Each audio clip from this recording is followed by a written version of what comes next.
এসআইআরে নাম ডিলিট। তৃণমূল ক্যাম্পে ট্রাইব্যুনালে আবেদন বিজেপি মণ্ডল সভাপতির জামাইয়ের। ভোটার তালিকা সংশোধন প্রক্রিয়া ঘিরে কোচবিহারে নতুন করে চাঞ্চল্যের সৃষ্টি হয়েছে। বিজেপির মণ্ডল সভাপতি কৃষ্ণকান্ত বর্মনের মেয়ের জামাই নরেশ বর্মন, যার নাম ভোটার তালিকা থেকে বাদ পড়েছে বলে অভিযোগ, যিনি তৃণমূল কংগ্রেসের উদ্যোগে আয়োজিত ক্যাম্পে এসে ট্রাইব্যুনালে আবেদন করেন। জানা গেছে, নরেশ বর্মনের বাড়ি পশ্চিম বাকালিরছড়া ছিটমহলের। এসআইআর প্রক্রিয়ার সময় তার নাম ভোটার তালিকা থেকে বাদ পড়ে বলেই দাবি। এরপরেই তিনি তৃণমূল কংগ্রেস পরিচালিত ক্যাম্পে উপস্থিত হয়ে নিজের ভোট পুনর্বহালের জন্য আবেদন জানান। এদিন কোচবিহারের আটিয়ালডাঙ্গা পঞ্চম পরিকল্পনা প্রাথমিক বিদ্যালয়ে তৃণমূল কংগ্রেসের পক্ষ থেকে এই এসআইআর ক্যাম্পের আয়োজন করা হয়।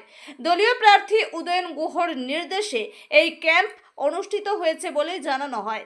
ক্যাম্পে উপস্থিত ছিলেন বামনহাট ২ নম্বর অঞ্চল তৃণমূল কংগ্রেসের সভাপতি চঞ্চল কুমার রায়, যুব সভাপতি হানিফ শিকদার সহ অন্যান্য নেতৃত্ব ও কর্মীরা। যুব সভাপতি হানিফ শিকদারের পরিচালনায় গোটা কর্মসূচি সম্পন্ন হয়। ঘটনাকে কেন্দ্র করে এলাকায় রাজনৈতিক মহলে জোর চর্চা শুরু হয়েছে। আমরা মাননীয় তৃণমূল কংগ্রেসের প্রার্থী উদয়ন গুহ মহাশয়ের নির্দেশে এসআইআর এর ক্যাম্প করছি আজকে। সেই ক্যাম্পে আমাদের বিরোধী দলের যে আছেন নেতা আমাদের এখানকার অঞ্চলের, ওনার জামাইয়ের নাম ডিলিট হয়েছে। আচ্ছা দাদা, আপনার নাম কি? নরেশ বর্মন। উনি কিন্তু নরেশ বর্মন, ওনার নামও কিন্তু ডিলিট করেছে। এই মানে বিজেপি ডিলিট করেছে টোটালি, এটা আমরা জানি প্রত্যেকেই যে বিজেপি মানুষের নাম ডিলিট করে। আমরা অনলাইনে আপিল করেছিলাম এবং উনি এখানে এসে যে আপিলটা করলেন, ওনার মুখ থেকে আমরা শুনে নেব যে এখানে এসে কিভাবে আপিলটা হলো। দাদা বলেন। তাহলে আপনার কি মনে হয় যে কে পাশে থাকে, তৃণমূল না বিজেপি? ওইদিকে বলেন আপনি। তৃণমূল। তাহলে মানুষ কাকে ভোট দেওয়া উচিত? তৃণমূলকে, আর তৃণমূলে আমাকে ভোট বানিয়ে দিয়েছি। হ্যাঁ, দেখুন উনি বিয়েও আমাকে তৃণমূল দিয়েছে, ওই যে উনি আছে সাক্ষী। তাহলে তৃণমূল সব ক্ষেত্রেই সহযোগিতা করে।